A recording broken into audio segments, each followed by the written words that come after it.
think Fitzroy is changing as far as people-wise.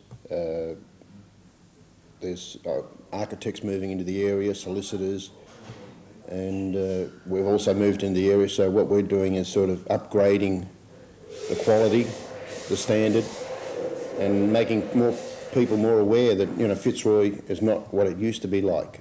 The Fitzroy character is forever changing. There's the people that come here. It's a real, well, as you say, a melting pot. It's on the boil all the time at the moment, and where you've got sort of, there's distinct groups. We've got the older people that have been in the area for a long time. They pass on the feeling of Fitzroy to everyone else, but I don't think you can draw a picture and say, well, that's the type of person that lives in Fitzroy. That's the beauty of Fitzroy, because there's so many different types of people. We get a lot of enjoyment of some of the old characters in the area coming in, having a drink, spinning a yarn. And we have probably about half a dozen of those characters sort of coming in here, and everyone just loves them in the public bar, and we find even the architects and the solicitors that drink here, and, you know, all that, the professional type person, they communicate, and we find all the parties get on. People that we have here and that I know in the area are really basic, down-to-earth people, and there's no pretense about them. Whereas I think that you tend to get North Fitzroy's becoming a touch trendy. And yeah, there is a difference in type of person in North Fitzroy compared to Fitzroy itself.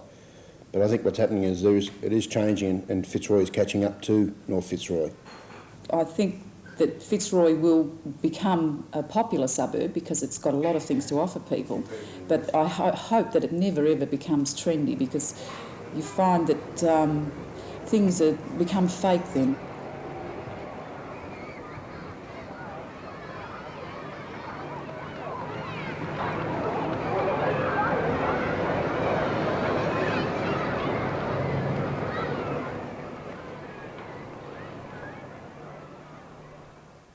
We always had plenty to eat, and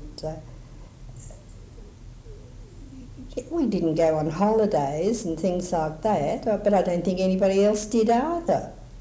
I don't think it was something that happened. And no, I think we had a pretty normal kind of a life for people at that time. At an early age I started going to church. I belonged to the Church of Christ in St George's Road, and that catered quite fully for young people.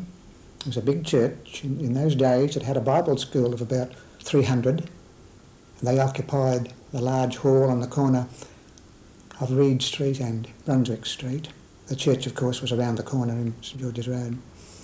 And until I was 17 or 18, that seemed to fill most of my social needs.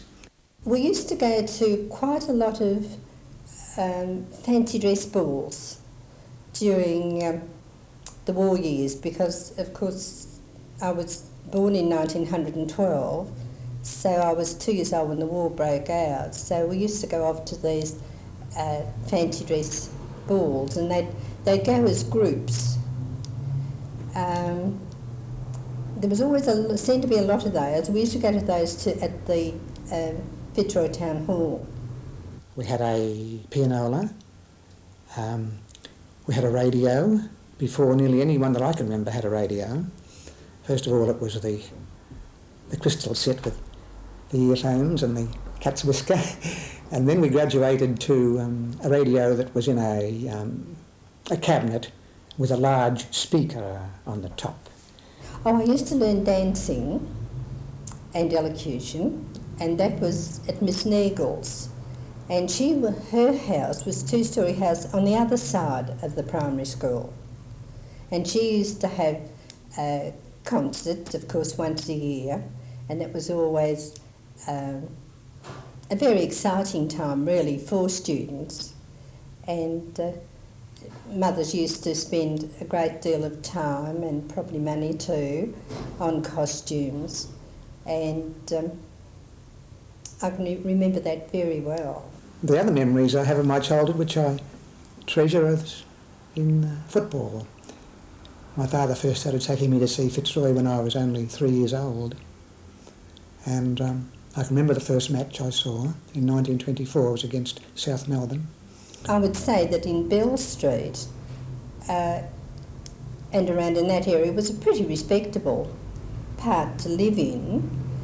I know that I wasn't allowed to go into what my mother used to call the narrows of Fitzroy, which were very narrow streets that ran off, and more or less alleyways that ran off Gertrude Street, up around in that area.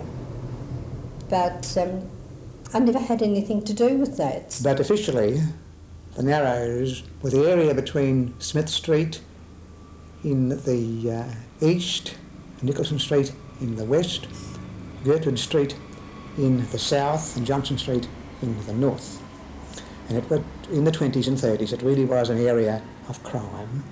In a house that was in Cremorne Street, which ran up pretty well directly opposite our house, apparently a soldier had returned from the war and found that his wife had taken somebody else in, and he was in the process of throwing him out. So that would have been probably the worst thing that I would have known that ever happened around there, you know.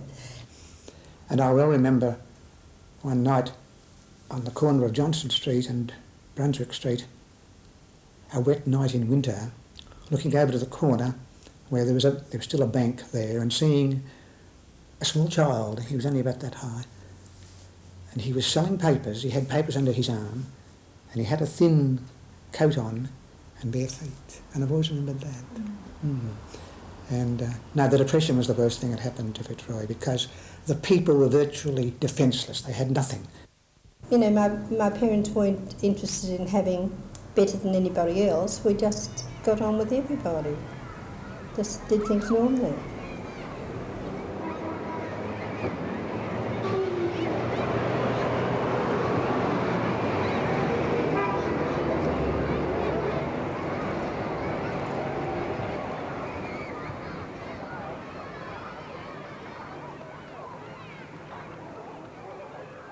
I don't say that Fitzroy was a bad suburb, but houses were never done up. They remained the same for years. They're mostly rented, and they were left to deteriorate to that position where they were hovels to live in, you know. The first house we lived in Fitzroy, after we got out of one room, it consisted of, there was only one tap in the whole place, and that tap was over a gully tap outside the yard. And the 7 pubs were booming along the street in Fitzroy. Some of them were that rough, you know, the whole, I suppose it doesn't matter, everyone says it, the Champion Hotel and all that. Blokes would get barred there and come back to my place. And you had to be constantly watching for fights starting. And I got, knocked over a few times. They always had a black eye trying to stop fights. But nothing really serious. No one ever pulled a gun or anything there. Well, one bloke showed me one day, but that frightened me a bit, but he didn't pull it out. And I got that way in the finish that if it got boring, I'd start a fight myself to just entertain the customers. The average school child had no shoes. You had a pair of shoes, but your shoes were for Sunday. You didn't wear them to school. And I'd say 80% of the children at my school had no boots. You went to school, trotted your way down there with your bare feet, and then you played around the schoolyard, you know. Just we were early, in my case I was terribly early, you know. But you played around the schoolyard, and then the bell would go, a great big bell out outside, had one you used to dong, you know, like a church bell, you know, or kid had a job of ringing that. And it'd all line up in front of the school, and they play God Save the King, you know. They had a kettle drum and a cornet, you know. You'd all have to line up, you kids, you know, and you'd line up along the school in 2 rows, 2 or 3 rows, and raise a flag and a bit of a flagpole out there, you know. We kids had to stand at attention while they played God Save the King, and this kettle drum played with it, and then when you had to go to school, the kettle drum started with a march and you all trot off and went to school. But one vivid story I can remember is that we had no boots on this day, no, and the headmaster used to go along the kids, you know, go walk up each row. Someone this day he picked on me and he welted into me on the legs because I had no boots on. Oh my God, he welted the back of my legs like that, you know. I've never forgotten him for that, you know. Where's your shoes, you know, and he welted into you like that, you know. That was one thing I do remember very vividly, you know. Oh, just an ordinary house. A Greek fellow and his wife ran that particular one. And I used to get a lot of characters from everywhere, from over St Kilda and Paran and Carlton and everywhere. And, you know, some of them get snowed up and pull a gun sometimes in the slow grog. They used to sniff the snow off their hands in those days. They called it snow. It was cocaine. When I was a kid and I used to go down there, we'd play football. That was the only open area in Fitzroy where you had to play. So naturally everybody would congregate down there to play cricket or kick a football or paper football or something. You know. But one thing that I never realised for years after, I as a child went down there, I'd be 10 or 11, you know. But there was, every day there was down there about 40 or 50 youths, about 18 or 19, you know. To me they looked men. But they congregated every day and play football or cricket or sit on these rocks that went round the outside and talk. But I never realised that those chaps hadn't worked for 12, 15 months. And Winnie Patton, and she was a real character, you know. She could fight like a man. You know, her brothers used to be fighters, and she, with this particular day, my wife was getting us, some woman was giving her a bit of trouble in the lounge, and Winnie went in and knocked her out. And she became a sort of a good friend. She thought the world of us, but she was a real character. She'd come into the pub broke and go out with the money and a purse and everything.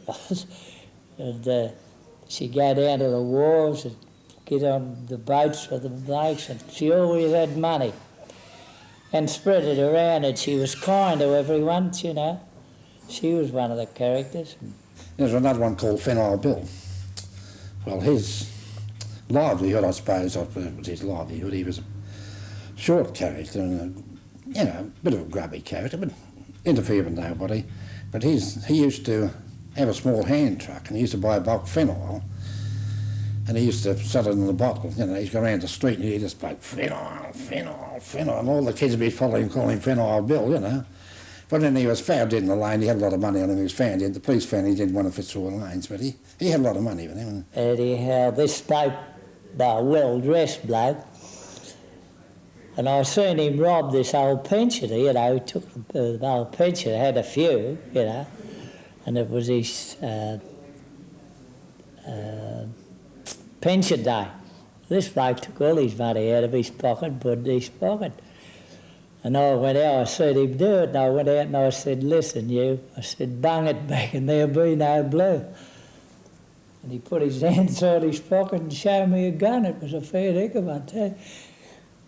I didn't know what to do. He said, what are you going to do?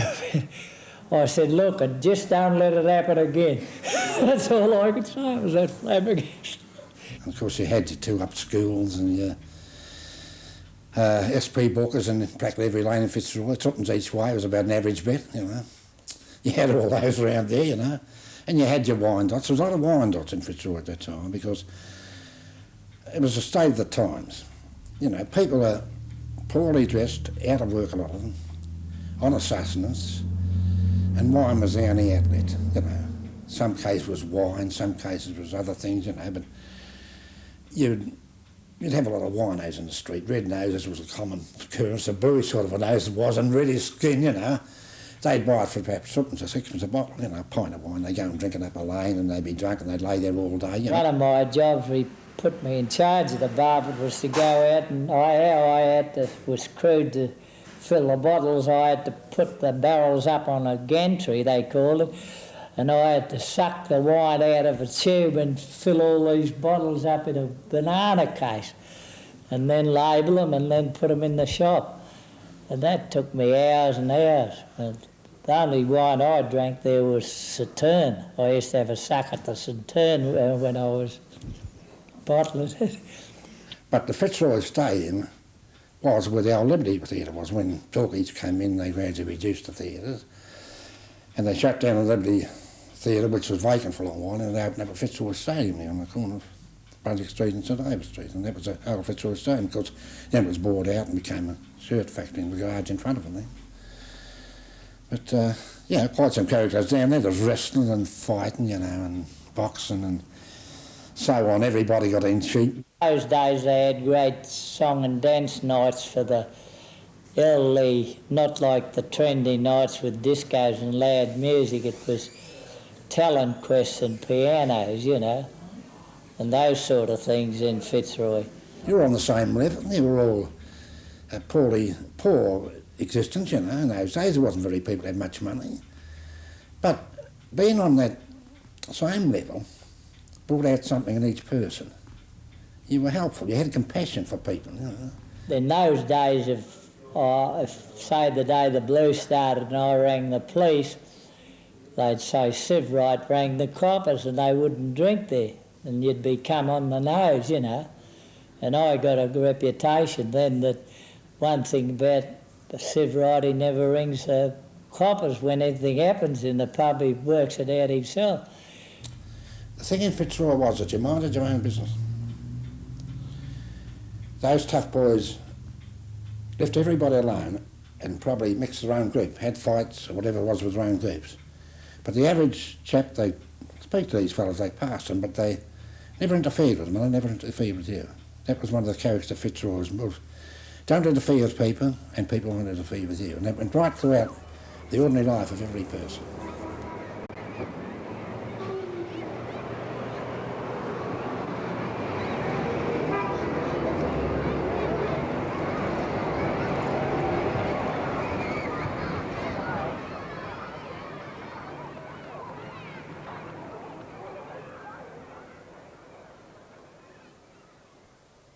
And we began working in 1888. In 1886, the Diocesan Mission of the Streets and Lanes was founded, and so we're 100 years old this year. And we've been working with the disadvantaged and the poor ever since. And the work that I do here is predominantly about people. And I would say that for the whole of the time that I've been here, and that's peculiar, I think, to being a pharmacist, and that you are a counsellor to people. You are a confidant. You become their confidential advisor. And that's what we've tried to do with the people of Fitzroy ever since we've been here, in fact, to the people from the whole of the community that come to this place. It wasn't socially acceptable. If you lived in Fitzroy, it was considered, you know, you were down under. And there was a lot of poverty and a lot of drunkenness and a lot of, you know, well, there were gangs running around everything. You don't get that now. It's been, in many ways, Fitzroy has improved out of sight in that, and there's more cooperation between the police and the people, and the police and teenagers. You see, that wasn't in the early days. It was again the government. That was all, you know, if it's the government, I'm again it. That was the most interesting time, I suppose, more than probably anybody else. I've attended more courts than probably any other justice, sometimes 6 days a week. Every morning there'd be what we used to call a drunks court, and I've had as many as sometimes 60 or more to deal with at that time. In the court work, it had its sad moments and its funny moments. If you couldn't see the funny side of it, it'd be terrible. One time I remember there was one woman, she was up for kicking the policewoman in the shins, and the magistrate said, "Why did she kick the policewoman in the shins?" She said, "Oh, I didn't, your worship." She said, "The electricity in me feet lifted me toes up." And so, but they were full of life, you know, even the old, as I say, the old drunks. Opposite, you have these 4 sets of high-rise flats. They weren't always there, as some people seem to believe, but that particular area was the worst and the most depressed area, I think, in the whole of Fitzroy. That's why it was selected for a slum reclamation centre.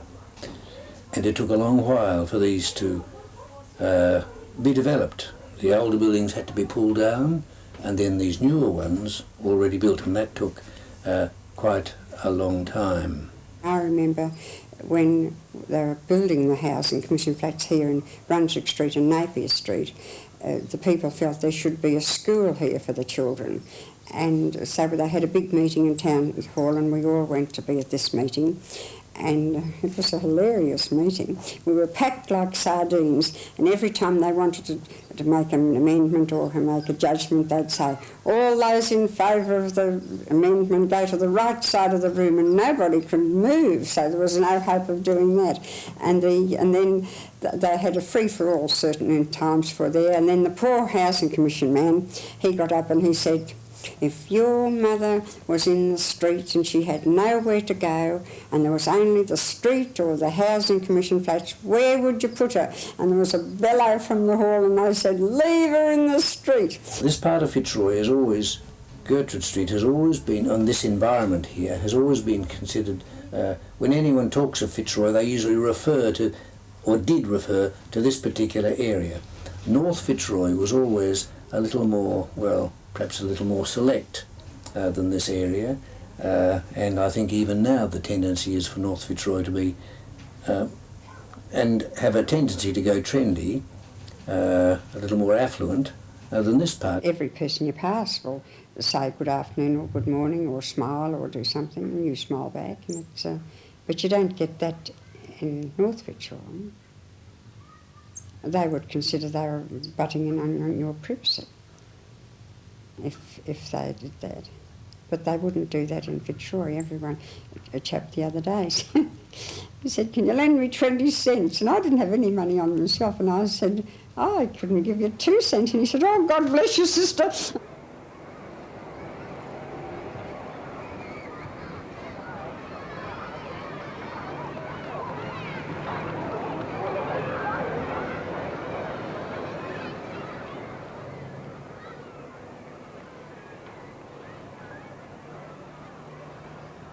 The whole house there must have been about maybe 4 or 5 families living in that one terrace house. And we lived mainly in a space which was a veranda that had been enclosed with glass, with windows. And there was no plumbing. There's one, I think there were 2 toilets for those 4 or 5 families. I think that really takes the charm off Fitzroy, or the history away from Fitzroy, especially the high-rise. The high-rise should never have been built, I think. A terrible place to live in, and I'd never like to go back and live in them. I think that's the worst, the high-rise. It was a very dark house. One other thing I forgot to tell you, that a prostitute that used to live in there, her name was Joyce, and this is something that I thought about afterwards. And what I remember about Joyce is that she was exceptionally tall, and she had very sort of gingy sort of hair. And the other thing I remember about Joyce was 2 other things. She had a fight with, I assume to be either a customer or a pimp, outside the street. It's the first time that I've actually ever seen 2 people fight, not like the movies, but like a genuine fight, and there's blood everywhere. And the other thing I remember about her was that when she finally left the house, it was being cleaned up, and there were bullets and knives and all sorts of things found underneath the mattress in her room. The high-rise, there's just too many people and too much trouble, and not enough controlled atmosphere. You know, sort of always living in that fear of something happening, always. And you end up, for living in the high-rise, you end up not sleeping at nights, and you're sort of awake all night listening for the lift door to open and shut, and where the footsteps are going to stop and keep going, and you worry for yourself and your child, and it's pretty scary. It really is scary to live up there. And it was also fairly cheap at that time to live in Fitzroy, because not many people wanted to live there. I think it was usually the first step to a better suburb. Oh, that's still down the high rise. People down there are still battling that sort of area. But up here, I call this Snob Hill a bit, because it's just different class altogether. I seem to recall feelings of shame that we were living in a house that was as bad as that. I seem to remember the feeling more than the thoughts. I knew it wasn't a particularly nice house, but I'm not clear whether it was that house or whether all kids at that age have a thing about their parents' status anyway. I suspect they do. But I certainly didn't think my parents had sufficient status at that point of time. I've seen that over the years it's changed quite a lot. When you don't see as many drunks or they're still there, but there's not as many as what there was, and it's slowly getting taken over by. I mean, there's shops like Brunswick Street, and it's really changed with trendy shops and things like that, and it's got a different class of people altogether with the restaurants and things. Every now and again, like I suppose every couple of years, I get quite nostalgic and I sort of take myself to Westgarth Street and check it out and just have a look at it. Of course, the house now has been fixed up, and I doubt whether I could afford to live there now.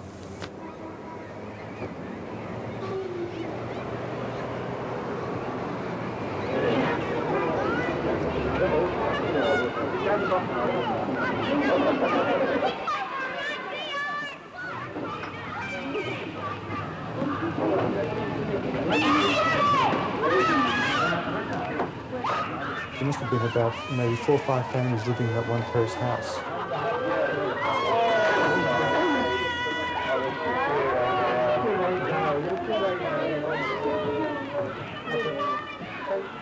We've been working with the disadvantaged and the poor ever since.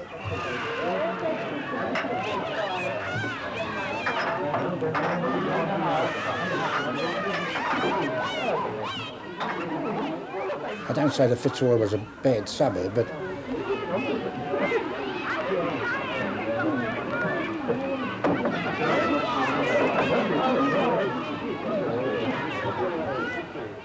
We had a pretty normal kind of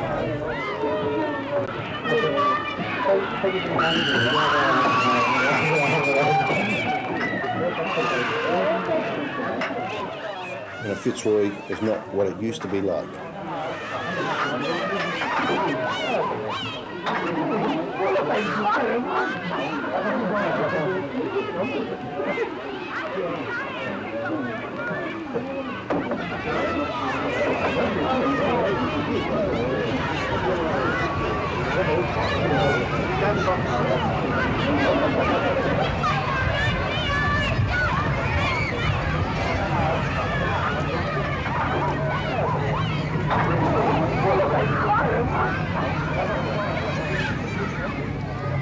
I've always been proud to say that it's my hometown. Fitzroy's my hometown, and I'm proud of it.